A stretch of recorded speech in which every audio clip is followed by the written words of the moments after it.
मोदी की ये रैली है और पीएम मोदी की रैली करीबन 11 बजे से यहाँ पर होने वाली थी और माना ही जा रहा है कि उत्तराखंड की संवेदनशील सीटों के लिए पिछले 2 से 3 दिनों का दौरा पीएम मोदी का यहाँ पर चल रहा है। आपको बता दें कल यहाँ पर अल्मोड़ा में पीएम मोदी का जन संबोधन था और आज उधम सिंह नगर में जन संबोधन होना है।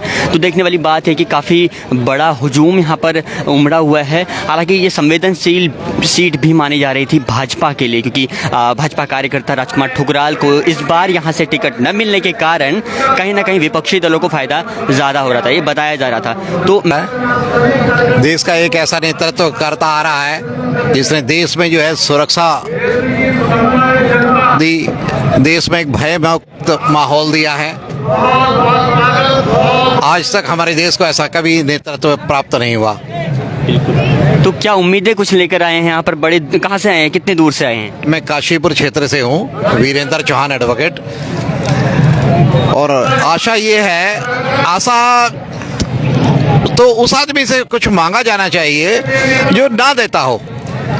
देश को जो सुरक्षा ये प्रदान कर रहे हैं, आज जो भयमुक्त माहौल दे रहे हैं, उस व्यक्ति से और अपेक्षा क्या करनी है।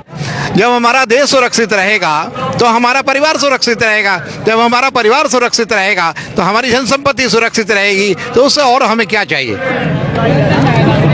देश सुरक्षित तो हमारा परिवार सुरक्षित, वो समाज सुरक्षित, हमारी जनसंपत्ति सुरक्षित, बस हमें यही चाहिए और ये हमें मिल रहा है। जब से मोदी जी के नेतृत्व में हम इस देश में हैं, हम अपने को निश्चिंत महसूस करते हैं, आसानी करते हैं। किसानों को लेकर ये कहा जा रहा था कि पीएम मोदी से खफा हैं और 3 काले कानूनों को लेकर बड़ी बात, इस पर क्या कहेंगे पीएम मोदी के खिलाफ? बिल्कुल कोई भी खफा नहीं है। जो लोगों को ज्ञान नहीं है एमएसपी के द्वारा, मैं तो भारत सरकार में भारतीय खाद्य निगम का भी यहाँ उत्तराखंड से सदस्य रहा और आप रिकॉर्ड देख लीजिए पिछला उठा के, जितनी एमएसपी पे खरीद हुई है इतनी कभी खरीद नहीं एमएसपी पे हुई है। और नरेंद्र मोदी जी ने बहुत अच्छा कानून बनाया था। आज भी देख लीजिए किसानों के लिए वो दोबारा समिति बनाना चाहते हैं। एमएसपी भी बहुत बड़ी खरीद हुई है और वो किसानों के हित में है, लेकिन विपक्षी पार्टियां चाहती नहीं हैं, वो किसानों को उकसा रहे हैं। कुछ किसानों को समझ नहीं है और वो अड़ियल रवैया अपनाते हैं। कुछ किसान तो ये भी कह रहे थे एमएसपी चाहिए नहीं। जब उनको समझ आई कि एमएसपी की बहुत ज़रूरत है तब उन्होंने कहा हमें एमएसपी पे कमेटी बनना चाहिए। और ऐसे कुछ हैं किसान, तो किसान जो लोग हैं वो भाजपा जो है उनकी आमदन बढ़ाने का काम कर रही है, उनको डेवलपमेंट करने का काम कर रही है, उनकी आय दुगनी करने का काम कर रही है। नरेंद्र मोदी जी किसानों के लिए हमेशा चिंतित हैं और पूरी तरह से वो लगातार इस प्रयास में है कि किसान जो है डेवलपमेंट किसानों का। जिस विधानसभा सीट में आज पीएम मोदी आ रहे हैं ये संवेदनशील मानी जा रही है भाजपा के लिए, क्योंकि यहाँ पहले ही निर्दलीय प्रत्याशी खड़े हो गए। तो ऐसे में रुद्रपुर विधानसभा क्या आ रही है, क्या उनके पक्ष में आ रही है भाजपा की? बिल्कुल वो उनके भाजपा के पक्ष में आ रही है, लेकिन यहाँ की जनता तो भाजपा का जो भी फैसला था वो शिरोधार्य था। अगर राजकुमार ठुकराल को भी अगर टिकट विधानसभा से दी जाती तो राजकुमार ठुकराल के साथ थे, लेकिन ये पार्टी का फैसला है भाजपा का। और वो भी एक वैसे तो योग्य प्रत्याशी हैं शिव कुमार अरोड़ा, वो भी अच्छे प्रत्याशी हैं और जनता उनके साथ भी है। अगर शिव कुमार अरोड़ा जी के साथ अब जनता भाजपा के कमल के निशान का बटन दबाकर उनको जीत दिलवाएगी। और लेकिन राजकुमार को अगर टिकट मिलता तो भी लोग उनके साथ में थे। अब की बार पक्का है शिव अरोड़ा को जीतना। शिव अरोड़ा जिंदाबाद जिंदाबाद। हाँ, उम्मीद पूरी है। जो देश का भला करेगा वो सबका भला करेगा। रोटी से मतलब रोटी से काम नहीं चलेगा। कोई अगर एक वक्त खवा दे उससे कोई काम नहीं, काम उसी होगा जो देश का भला करेगा वो सबका भला करेगा। इसीलिए वोट कमल को ही देंगे। को लेकर 17 तारीख के मतदान को लेकर शिव अरोड़ा साहब यहाँ पर अपना दमखम दिखा पाएंगे और पीएम मोदी इनके जन समर्थन में मौजूद हैं और लगातार आपको इस बीच आपको दिखा रहे हैं लगातार इस बीच आपके बीच मौजूद हैं और लगातार पंडालों में जाकर ये अपना लगातार वर्चस्व। कितना उत्साह है? जीतेंगे 50,000 से जीतेंगे। रुद्रपुर 50,000 से जीतेंगे। तो साहब क्या 50,000 से ऊपर हमारे शिव अरोड़ा जी जीत रहे हैं। आज क्या उम्मीदें क्या है इनको लेकर? आज हमारी मोदी जी आ रहे हैं और मोदी जी को सुनने के लिए भारी संख्या बल यहाँ पर तैनात है और लोग मोदी जी को सुनते हैं और मोदी जी की नीतियों पर चलते हैं। और आज शिव अरोड़ा जी के 50,000 से ऊपर हमारी जनता जिताने का आह्वान करके जाएगी यहाँ से।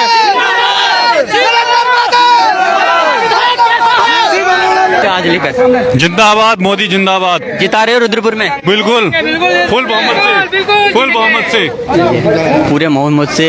कौन सी जगह से आते हैं रुद्रपुर? जगतपुरा। जगतपुरा। कैसा है वहाँ पर माहौल बीजेपी के लिए? बीजेपी तगड़ा, बहुत तगड़ा बीजेपी का चल रहा है जोर। बिल्कुल। हाँ। सीटी बज रही नहीं बज रही है? सीटी कहीं नहीं बज रही।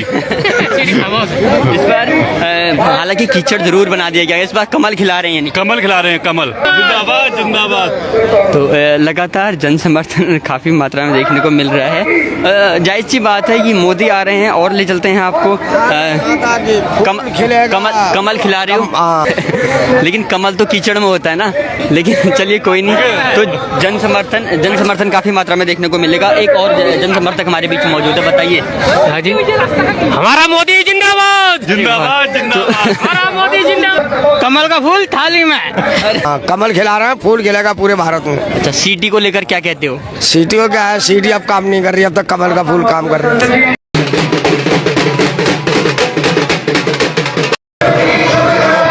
प्रधानमंत्री की मोदी की रैली के बाद कितना जन समर्थन मिल रहा है? देखिए, भारतीय जनता पार्टी की लहर चल रही थी, अब तो सुनामी आ चुकी है।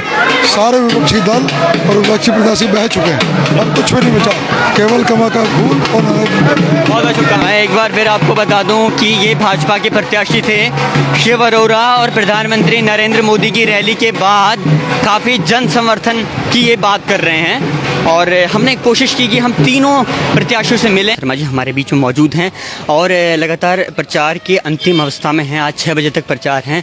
इनसे जानने की कोशिश करेंगे कि किस तरीके से जन समर्थन इनको मिल रहा है और कितनी चुनौतियां इस बार हैं। और आज आपको बता दें कि क्योंकि पीएम मोदी की भी यहाँ पर रैली थी और इसको देखकर हुए इनसे मिलते हैं। कैसा जन समर्थन आपको मिल रहा है?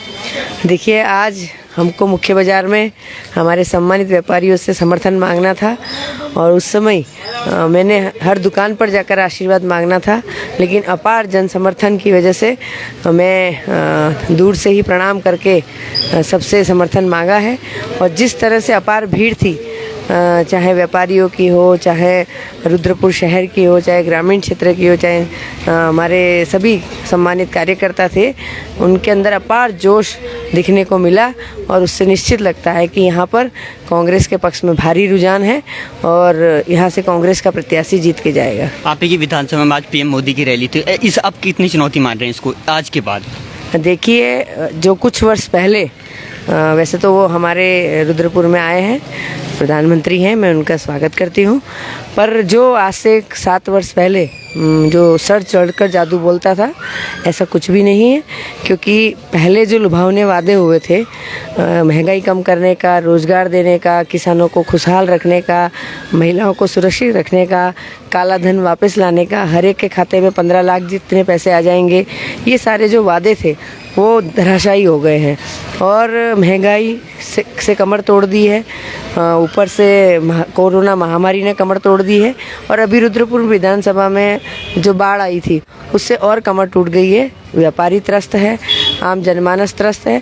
तो कोई चुनौती नहीं है, जनता में अपार जोश है अपनी बहन, अपनी बेटी, अपनी बहू को जिताने का, और निश्चित मुझे आशीर्वाद मिलेगा। बहुत बहुत धन्यवाद। तो आपने देखा हमारे बीच में मीना शर्मा जी विधायक प्रत्याशी मौजूद थी। इन्होंने